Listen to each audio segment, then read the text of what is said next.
Gear doesn't matter.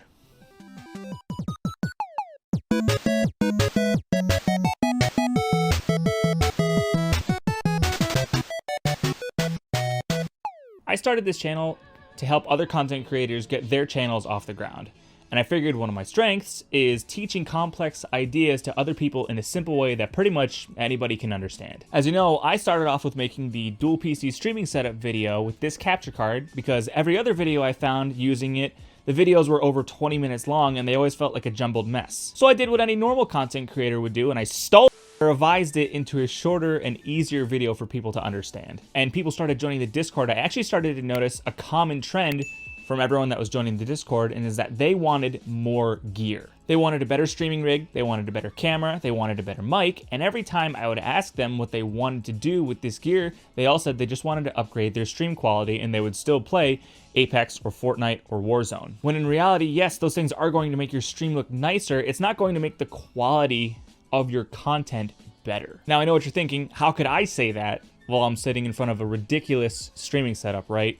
And you'd be right to think that, but what you don't know is I've been doing YouTube for 7 years. I did 2 years of Let's Plays, and then I jumped over to live streaming on YouTube, and then from there I moved over to Twitch for 3 years, where we just passed the 3-year streaming mark on this channel over on Twitch. And if there's one thing that I wish I could have done differently when I had first started doing YouTube videos back then, was that I wish I wasn't so caught up on the fidelity quality of my videos. Like, I was obsessed with the fact that my videos weren't being recorded at 1080p 60 with a $1,500 DSLR and a $1,000 shotgun microphone. I was convinced that because I didn't have super high quality gear, that was the reason that I wasn't successful as a content creator. I even went so far as to buy a Blue Mouse microphone that Rhett and Link had used on Good Mythical Morning, which is a $1,500 microphone, by the way, because I was obsessed with how good the quality was, that I was convinced that if I had that microphone, that I was gonna be able to get successful. So we can all say my dad was right now.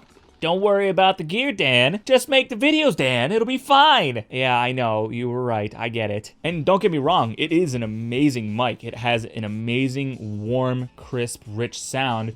But that didn't change the fact that the quality of my content at its core wasn't up to par yet to actually make people want to come back and watch what I was doing. Now, the reason I'm saying gear doesn't matter is because if it did, I would be sitting at the top with all the other big creators because of my ridiculous setup. I have one of the craziest dual PC streaming setups you could ever ask for, and that's not what has gotten me this far in my content career. I think it's important for me to say this as well because of the stage that I'm at in my content career. As of right now, me recording this video, I have 576 subscribers on YouTube, and you gotta remember, this is my 4th channel. I see a lot of big content creators like Harris Heller, Vox, Nutty, MKBHD all say that gear doesn't matter, but a lot of their fan base disagree because of how successful they are. And they think that it's the gear that made them successful over time, when in reality, it was actually them improving the quality of their content at its core over time. The one thing that they don't see is where they started with low-end gear, recording in their dining room, doing a review of a TV remote at age 13. In the beginning, it wasn't their gear that made them successful,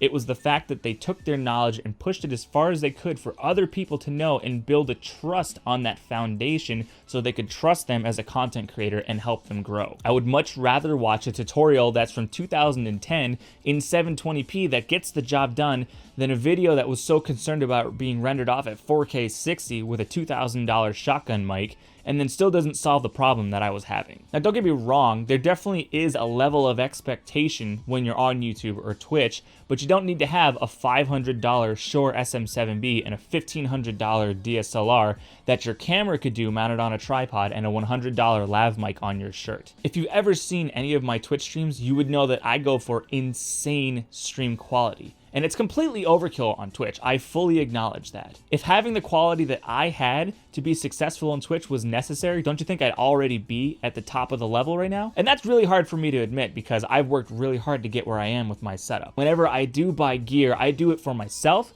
because I like the quality that I'm doing and I want to make sure that I enjoy everything I'm creating. But I also acknowledge that me buying a new mic or a new camera or a new computer isn't going to make my content any better. It's that I need to work on the content myself and myself as a content creator. One of my friends on Twitch, who goes by the name Junie June, is one of the best examples that I can leave you with. He streams at a 1000 bit rate at 720p 30. He streams on his laptop with the onboard webcam and a $43 entry-level microphone. But the best part out of all of that is that he averages 30 to 40 viewers, and at the rate he's going, he could easily hit Twitch partner by the end of the year. The things that make him successful are that he's consistent, his personality is super engaging and charismatic, and that he's always working to improve on what he's doing. He only plays 3 games: Super Metroid, A Link to the Past, and Final Fantasy VI. And for each of those games, he either does speedrunning or he does a randomizer of sorts with a multitude of categories. And he's one of the best players I've ever seen out of any of those 3 games because of how hard he works at trying to make everything better. If there's one piece of advice that I could leave you with, it's to reinvest back into your videos to make the next one better than it was before. Think about what you didn't like in the last video that you just made and try and change that one thing. You don't have to try and change every single aspect of the video, but just find one thing that if you can change within your power, then do that. And above all else, have fun. Thanks for all the support, guys, and I'll see you in the next tutorial. Peace. Grapes, watermelon, cherry, peach, grapes, grapes. Watermelon, cherry, peach, grapes. Watermelon. Bananas. Watermelon, cherry, peach. Banana? There was no banana. I don't know. Oh! How did you get on there? What do you mean?